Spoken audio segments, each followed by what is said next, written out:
ஈரானிய போர்க்கப்பல் விபத்து 101 பேர் காணாமல் போயுள்ளனர்.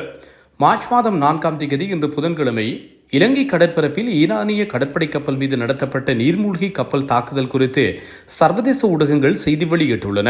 ராய்ட்டர்ஸ் செய்தி நிறுவனங்கள் வெளியிட்டுள்ள தகவல்களின்படி இந்த தாக்குதலில் குறைந்தது 101 பேர் காணாமல் போயுள்ளதாகவும் 78 பேர் காயமடைந்துள்ளதாகவும் இலங்கை கடற்படை மற்றும் பாதுகாப்பு அமைச்சின் வட்டாரங்கள் தெரிவிக்கின்றன. பாதிக்கப்பட்ட கப்பல் ஈரானிய கடற்படையின் IRIS தேனா எனும் போர்க்கப்பல் என அடையாளம் காணப்பட்டுள்ளது.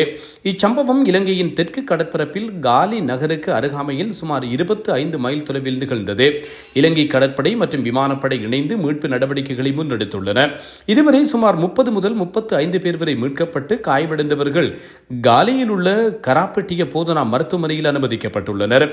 இந்த தாக்குதலுக்கு யார் பொறுப்பு என்பது குறித்து இதுவரை அதிகாரப்பூர்வ தகவல் வெளியாகவில்லை. எனினும் மத்திய கிழக்கில் நிலவும் போர் பதற்றங்களுக்கு மத்தியில் இந்த சம்பவம் நிகழ்ந்துள்ளமை குறிப்பிடத்தக்கது.